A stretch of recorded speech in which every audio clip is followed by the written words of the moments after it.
नमस्कार, न्यूज़ 18 के digital platform पे आप सभी का बहुत स्वागत है और मैं हूं आपके साथ में अमनदीप।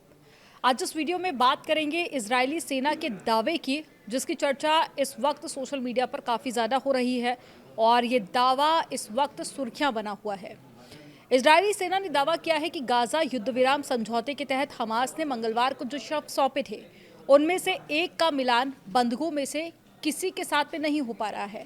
मौजूदा नाजुक युद्ध विराम समझौते पर दबाव कम करने के लिए मंगलवार को हमास ने 4 शव सौंपे थे और सोमवार को 20 जिंदा बंधकों को भी रिहा करने के बाद में 4 शव सौंपे गए थे। इजरायल कुल 28 मृत बंधकों के शवों का इंतजार कर रहा है।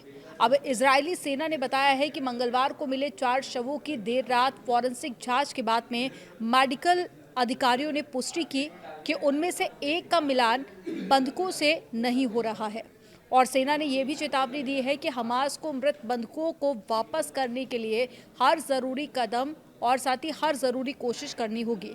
सौंपे गए 8 शव एएफसी समाचार एजेंसी ने जो रिपोर्ट में दावा किया है उसमें उसने बताया कि अमेरिकी राष्ट्रपति डोनाल्ड ट्रंप की मध्यस्थता में हुए युद्ध विराम समझौते के तहत हमास ने सोमवार से 20 जिंदा इजरायली बंधकों और साथ ही 8 शवों को सौंपा है। इनमें से एक नेपाली नागरिक है, 6 इजरायली और साथ ही एक अज्ञात शव शामिल है। इसके अलावा ये भी खबर है कि इजरायल द्वारा सौंपे गए 45 फिलिस्तीनियों के शवों के अवशेष गाजा के एक अस्पताल को मिले हैं और इजरायल के प्रधानमंत्री नेतन्याहू ने मांग की है कि हमास को मृत बंधकों के शवों को सौंपने की समझौते की शर्तों का पूरी तरह से पालन करना चाहिए।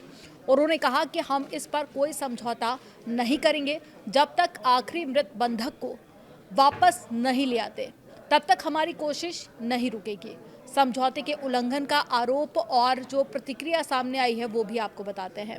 अमेरिका द्वारा प्रस्तावित युद्ध विराम योजना में मांग की गई थी कि सोमवार तक सभी जीवित और मृत बंधकों को सौंप दिया जाए, लेकिन अगर ऐसा नहीं होता है तो समझौते में ये भी शर्त थी कि मृत बंधक के बारे में जानकारी साझा की जाए, जल्द से जल्द शवों को सौंपने की कोशिश की जाए। पहले के युद्ध विराम के दौरान भी हमास ने इजरायल को गलत शव सौंपा था।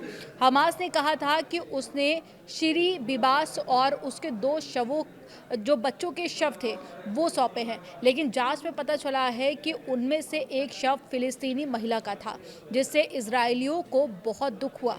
बिबास के शव की पहचान एक दिन बाद हुई थी और हमास के प्रवक्ता हासेम ने एक टेलीग्राम संदेश में कहा है कि उनका समूह युद्ध विराम समझौते के तहत शवों को सौंपने की कोशिश कर रहा है।